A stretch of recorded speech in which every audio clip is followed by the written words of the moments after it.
Hello students. आज हम लोग एक नए चैप्टर को स्टार्ट करेंगे और यह चैप्टर है अल्टरनेटिंग करंट। क्लास 12 में यह चैप्टर काफ़ी इम्पोर्टेंट है और आज पहला दिन है। हम लोग इसी पर बात करेंगे। अल्टरनेटिंग करंट का मैग्नीट्यूड क्या होता है, इसका फ्रीक्वेंसी क्या होता है और इसके जो भी रिलेवेंट प्रॉपर्टीज़ है उसे हम लोग आज बात करेंगे। तो सबसे पहले हम एकदम फंडामेंटली आपको ये दिखलाना का प्रयास कर रहे हैं कि जो आप डायग्राम देख पा रहे हैं, this is the diagram of AC generator और यू कैन से डायनामो। तो यहाँ पर क्या होता है ये आपने ज़रूर पढ़ लिया है। और यहाँ पर आप देख पा रहे हैं कोयल लगा होता है, इसमें कोयल के टर्न्स को बढ़ाया भी जा सकता है, उससे करंट का जो स्ट्रेंथ है वो बढ़ेगा। और जैसा कि आप समझते हैं कि जो कोयल रोटेट होता है उसका इसके रोटेशन की वजह से according Fleming right hand rule current इस आर्म में इंड्यूस्ड होता है और ये करंट रिवर्स होता है। कभी ये इस डायरेक्शन में क्लॉकवाइज तो कभी ये एंटी क्लॉकवाइज। क्लॉकवाइज और एंटी क्लॉकवाइज ये पीरियडिकली होता रहता है। तो ये एसी करंट का बात है। देखिए एक्चुअली में हम लोग आज एसी जनरेटर पर डायरेक्टली स्टडी नहीं कर रहे हैं, इसलिए आपको इसके डिटेल पर मैं नहीं बात करूंगा, लेकिन आपको थोड़ा सा समझ में आना चाहिए कि एसी में कुछ ऐसा होता है जो आप जानते हैं। आगे हम लोग बढ़ते हैं। यहाँ से हमारा इम्पोर्टेंट पार्ट है, जैसा कि आप देख पा रहे हैं ये कॉइल है और कॉइल का अलग अलग पोजीशन है। और कभी ये 0 डिग्री एंगल बना रहा है, कभी ये 90 डिग्री, कभी 180, कभी 270, कभी 360। और इसका कॉरस्पॉन्डिंग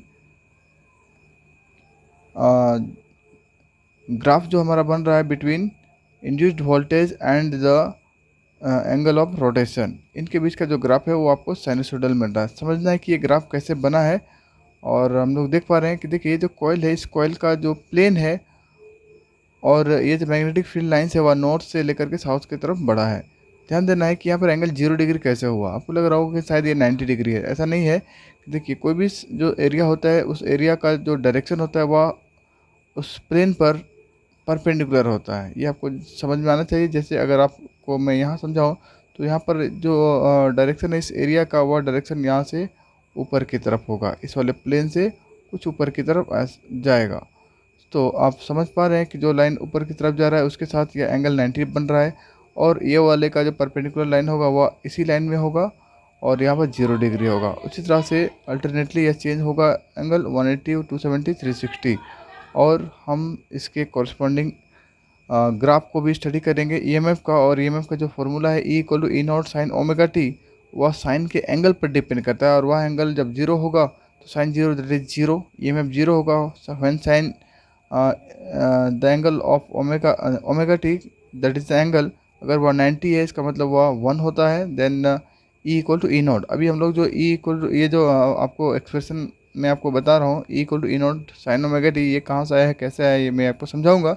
लेकिन इसी एक्सप्रेशन के आधार पर ये हमारा ग्राफ इस तरह से बना हुआ है। और आप फिलहाल इस वाले पार्ट से ये जानकारी आपको दिखाई पड़ रही होगी, जो एसी करंट होता है उसका मैग्नीट्यूड धीरे धीरे ग्रेजुअली इंक्रीज करता है, फिर ये डिक्रीज करता है, फिर इसका डायरेक्शन जो होता है चेंज होता है। आप देख पा रहे हैं जो ऑपोजिट जो वाई एक्सिस के पॉजिटिव डायरेक्शन में है ये सारा पॉजिटिव है।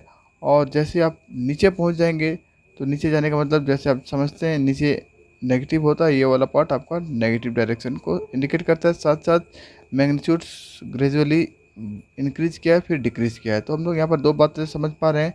In AC magnitude varies gradually and its direction change periodically. जो समय यहाँ से यहाँ तक आने में लगा वही समय यहाँ तक यहाँ लगेगा, फिर नेक्स्ट वही समय लगेगा। तो हम लोग कहेंगे ये जो डायरेक्शन चेंज होता है वो पीरियडिकली चेंज होता है। दो बातें हमने समझा, मैग्नीट्यूड चेंज होते हैं एंड डायरेक्शन भी चेंज होते हैं। अब आइए आगे हम लोग बात करते हैं एसी के यस जो हमारे सिलेबस में है क्लास 12th में, उसके बारे में थोड़ा डिस्कशन करते हैं।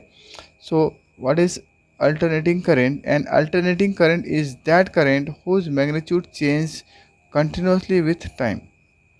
An alternating current is that current whose magnitude change continuously with time. इसे आपको मैंने अभी समझाया कि उनका मैग्नीट्यूड चेंज होता रहता है continuously and direction reverses periodically, direction भी रिवर्स होता रहता है। और इसके एक सिमेट्रिक डायग्राम को हम लोग देखेंगे और जो मैथमेटिकल एक्सप्रेशन है उसे भी हम लोग समझेंगे। यहाँ पर हम एसी और डीसी करंट को देख पा रहे हैं। लेफ्ट हैंड साइड में हमारा डीसी है और राइट हैंड साइड में एसी करंट है। डीसी में क्या होता है कि ओनली वन डायरेक्शन करंट का मूवमेंट होता है, जबकि एसी के केस में क्या होता है, जो करंट का डायरेक्शन है कभी क्लॉकवाइज, आप ग्रीन कलर में देख पा रहे हैं क्लॉकवाइज, और जो येलो कलर है वह एंटी क्लॉकवाइज में होता है। तो इस तरह से हम एसी और डीसी के मोशन को समझ सकते हैं। In DC current moves in one direction, but in AC its direction reverses periodically. आपको दिखाई पड़ रहा होगा, इट्स डायरेक्शन इज रिवर्सेस। तो इसी ढंग से एसी होता है। इसका पोलरिटी भी आप देख पा रहे हैं, ये पॉजिटिव टर्मिनल राइट जा रहा है, कभी लेफ्ट जा रहा है। तो इस तरह से एसी करंट प्रोड्यूस होता है। ओके, आइए अब हम लोग समझते हैं कि ये जो हमारा ईएमएफ है E equal to E naught sine omega T, ये आपको दिमाग में फिक्स कर लेना है। E equal to E M F that is equal to E naught sine omega T, ये कहाँ से आया, कैसे आया, तो ये हमने आपको ऑलरेडी थ्योरी ऑफ जनरेटर में समझाया था, लेकिन एक बार यहाँ आप फिर से समझ लीजिए। ये क्या है, phi, this is magnetic flux, और इसका जो फार्मूला होता है, general formula, that is equal to yes, so that is equal to B A cos omega T, that is equal to B A cos omega T. जैसा आप देख पा रहे हैं, हमें क्या चाहिए, ईएमएफ।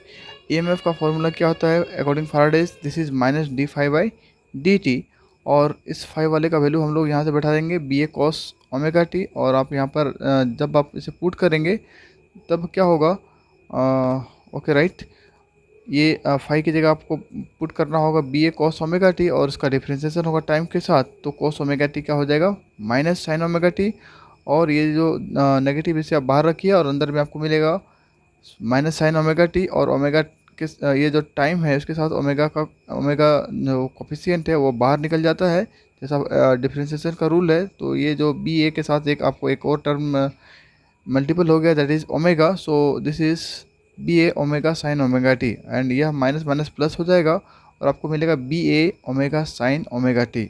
अब आगे देखिए, अब ये जो वैल्यू है ईएमएफ का, इस ईएमएफ का वह मैक्सिमम हो सकता है, मिनिमम हो सकता है, वो डिपेंड करता है इस एंगल पर, साइन पर के एंगल पर डिपेंड करेगा।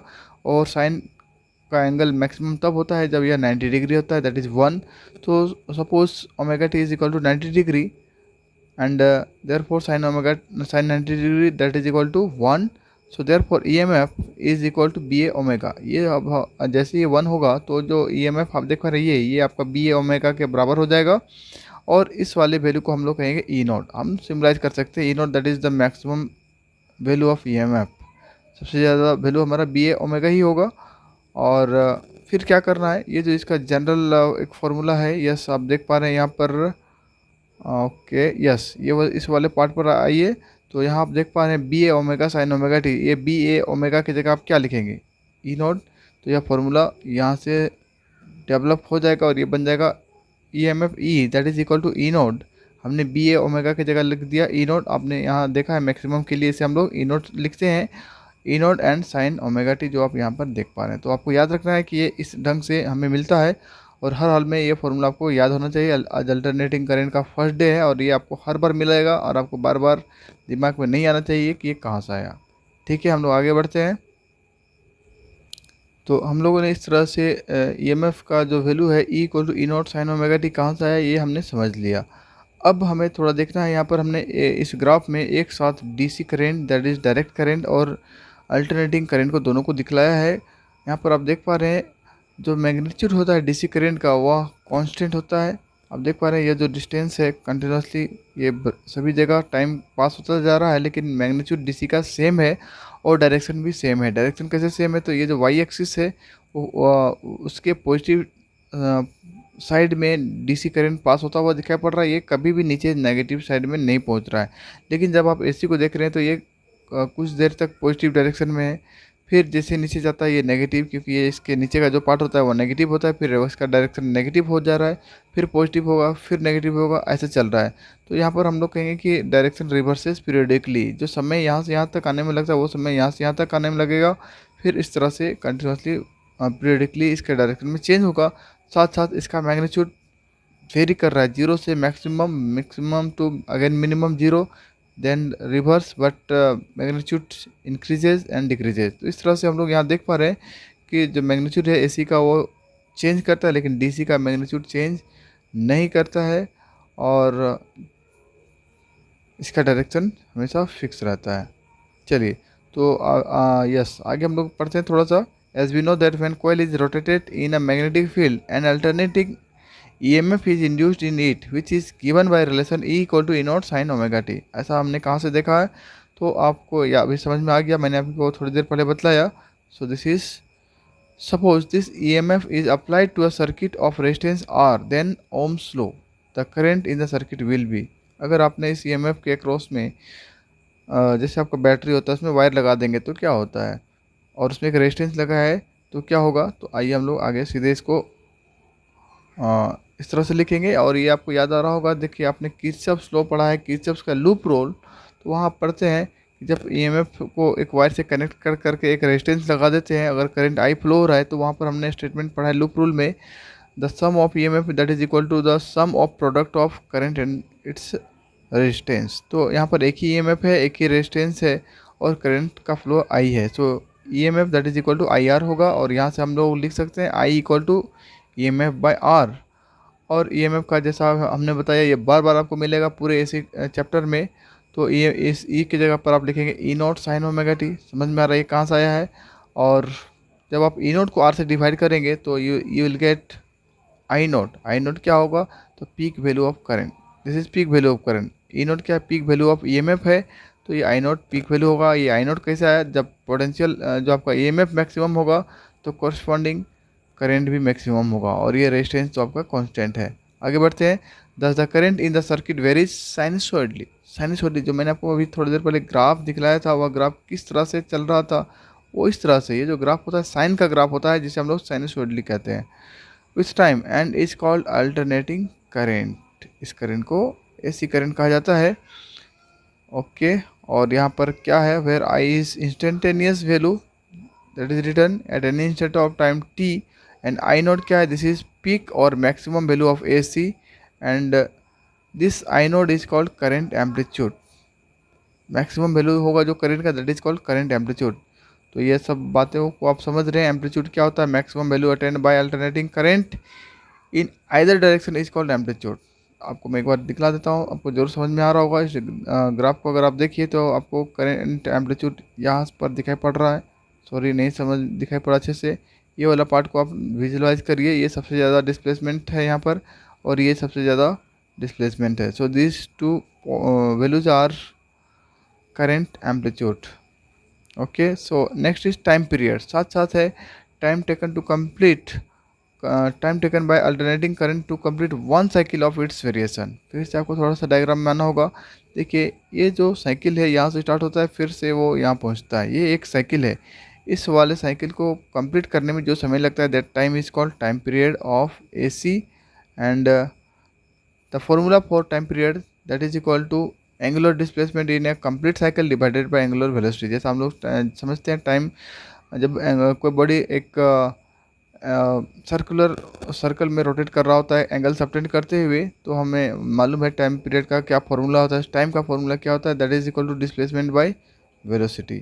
ओके और जो सपोज उसने वन कंप्लीट साइकिल कंप्लीट किया है, तो आपको थोड़ा समझना होगा कि 360 कैसे है, दैट इज़ 2 पाई। तो आप इसको ऐसे समझिए, एक सर्कल जो होता है कैसे घूमता है, ये सर्कल पूरी तरह से 360 डिग्री बनाता है। ओके ये नहीं बन पा रहा है, राइट।